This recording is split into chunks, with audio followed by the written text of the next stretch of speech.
Ooh. Hi everyone, it's Tasha and welcome to another recipe video. No, of course, after you. And today we're going to be making Matcha Galette Rois. Timestamps are down below in the description if you want to skip the initial blah blah, but stick around if you want to hear a little bit about what we're making first. This is a French dessert that's traditionally eaten during Epiphany time, Epiphany being the celebration of when the star led the three wise men to Jesus when he was just born, and it consists of puff pastry and almond frangipane. Now of course, me being lazy, we're going to be using pre-made puff pastry, and for the extra special edition for the Galette Rois, we're going to be improvising, because the other extra special thing that this Galette Rois needs is a fève. Fève actually means fava bean, and traditionally a little fava bean was put inside the pastry, and then the lucky person to find it when they were eating it was crowned king for the day. And then as time went on, a dried bean became an actual ceramic figurine. You can get all sorts, you get little ceramic babies, little ceramic kings, ceramic animals. It's really fun these days, and instead that's baked into the galette instead. You've just got to be a little bit careful when you're biting into your dessert. But it's the same kind of idea. If you find it, you're the king or queen for the day. Another thing people use these days is one whole almond, which I had fully intended to do, but then we came to today where I was scheduled to make this dessert and I completely forgot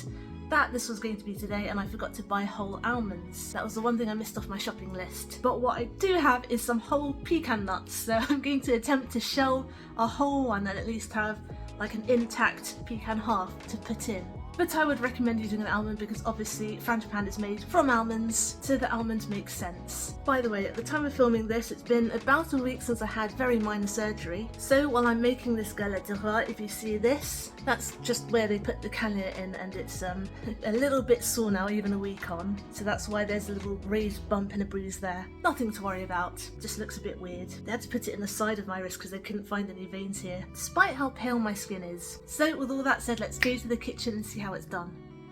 First things first, we're going to preheat the oven to 180 degrees C. I'm actually going to make the frangipane filling first, so here I have 75 grams of unsalted butter, which I have softened at room temperature, and 75 grams of caster sugar. And I'm just going to beat this with a wooden spoon until it's creamy and fluffy.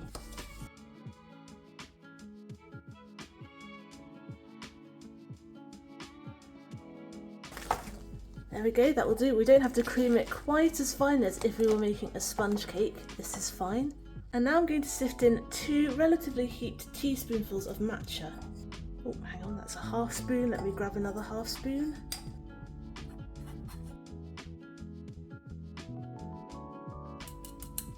Let's stir this together too.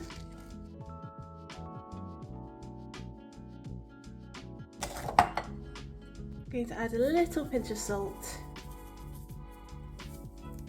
And I'm also going to crack an egg in.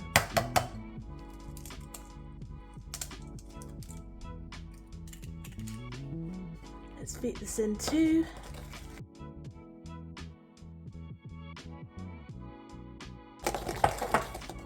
To add in just a couple of drops of almond extract. Whoops, it went all the way down the side of the bottle, typical. Give that a little stir. And now we're going to actually add the almonds themselves, and I've got 100 grams of ground almonds. And let's incorporate that into our mixture.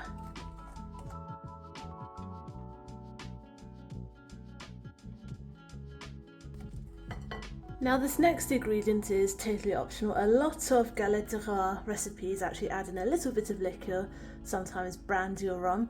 I'm actually going to add a little sake, and I'm going to add 2 tablespoonfuls.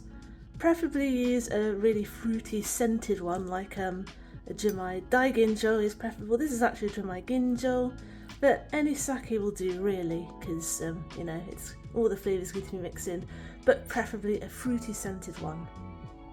And let's mix that in too. Lovely, let's set this aside now, and oh my gosh, that is so fragrant.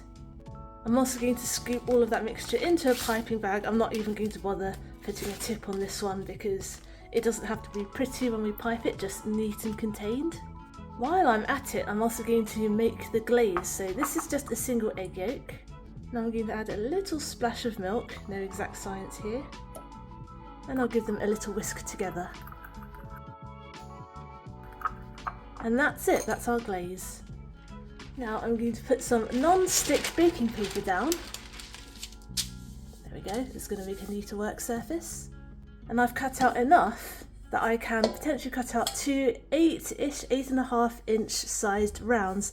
And I'm actually going to use just my baking pan as a guide, because this is how we're going to cut out our circles, our discs of puff pastry.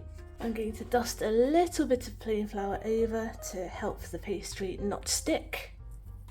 And here I have a 500 g block of all butter puff pastry. Please, if you can, use all butter. It tastes so much better than like the Just Roll ones. I mean, obviously if you're making a vegan version, by all means use a vegan version like Just Roll, and then use vegan margarine spread for the frangipane.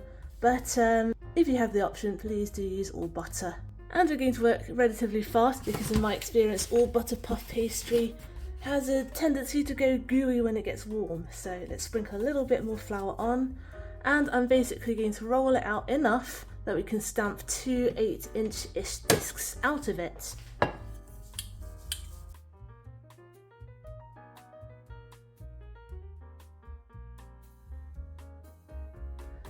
Now that was very interesting. The pastry was very overworked because when I was rolling it, it was snapping back, which only really happens when you knead bread dough and the gluten's activated, but we did get there in the end.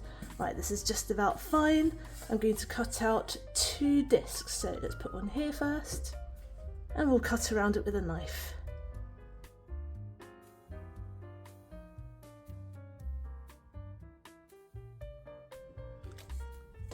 Now I'm actually going to cut up this leftover stuff, and what I like to do is I like to roll it in sugar and then bake them separately, just so we can have some sugary puff pastry snacks, kind of like palmier but not rolled up because I'm too lazy to roll them up. But yes, I don't like wasting the excess puff pastry. Also, if you re-roll puff pastry out, it's no longer flaky because you will lose those layers, so don't roll them out. I'm just going to layer them up, and then what I can do is I can fold them over, because folding retains those layers, and then I can just slice them when I need to. But yes, don't squish it up and roll it back out because then I'll lose the flaky layers. So yes, these will be snacks for me later if I roll them in sugar and bake them. Now what I'm going to sneakily do is move one over to the side. Ooh, reshape it a bit. Don't worry, you can reshape them like so. And this one I'm going to use for the top actually, because I'm going to squish that one out a bit. I'll use the bottom one, this one, as our guide, and I'm just going to snip this away. And I'm going to put this one aside. As for this one, I'm just going to dust off this extra, what's it called, flour, that's the one. And I'm going to slide it onto a baking tray. You know, I'm going to cut a little excess baking parchment there because it's a bit much.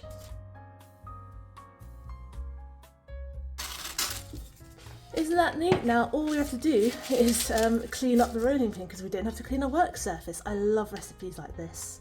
Now here I just have some simple water, and I'm going to brush the edges about 1.5 inches, so it's like 3 centimeters in thickness, all around the edge. This is going to help the two discs stick in a minute.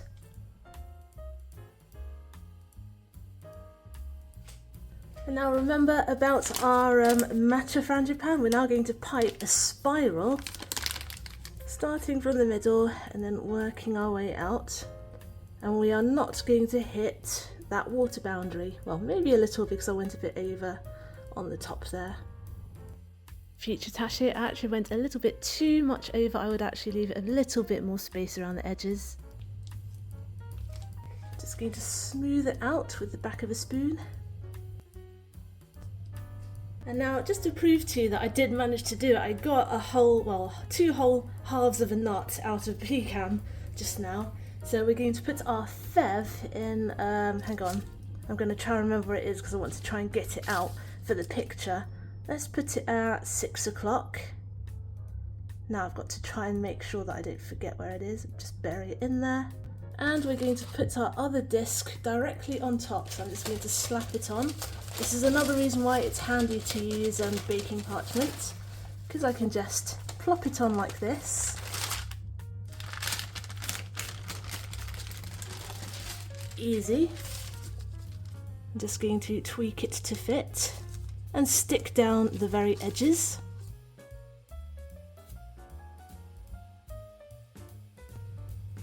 Now I'm going to make a fluted edge, and by that I'm going to stick 2 fingers here and press down a little and cut with a knife like this, going in but not all the way into our, what's it called, the filling.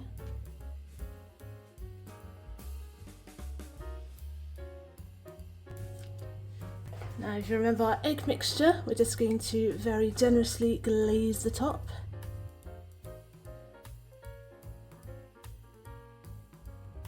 Now we're going to score the top. I'm going to do the simple, like, curved, what's it called? Kind of like spokes but they're curved, you'll see what I mean.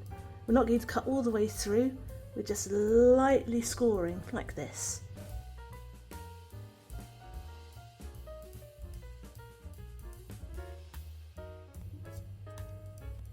And now we're going to bake it for about 25 minutes or until it's golden and puffy. Future Tash again, bake it for another 5 minutes if you like your frangipane more set. I just happen to like mine a little bit on the gooey side. That was actually about 22 minutes, but that is absolutely perfect. Now of course we need to let it cool down completely.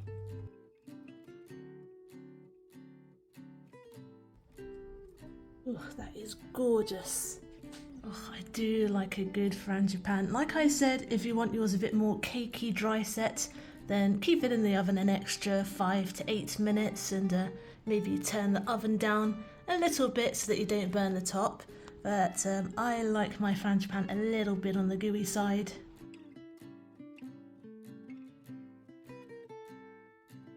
Cheers!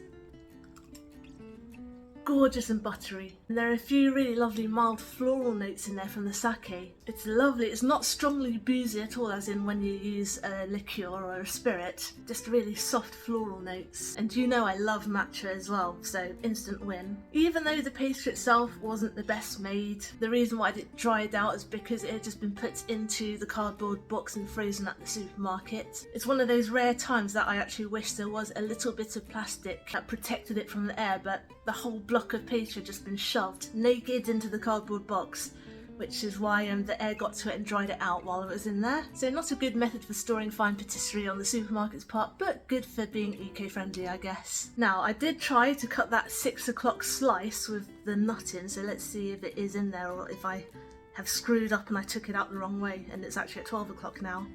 Aha! It's official, I am the queen. Je suis en fraude. Cook's privileges. Actually, it's quite nice with the pecan, something a little bit different. So there you go, Matcha Galette de Rois. Thanks for watching, I hope you enjoyed today's recipe video and I hope you'll join me next Wednesday for my next one. Get the full written recipe on my blog tashcakes.com, follow me on Instagram, I'm tashcakes.tastes, and find me on TikTok too, I'm tashcakes there too, but my handle is food in slow motion. Subscribe and hit the notification bell if you'd like to see more, give this video a like if you'd like to help other people find it, comment down below if you'd like me to make anything in particular, and I will see you all next time. Be good, be nice, and have a good week.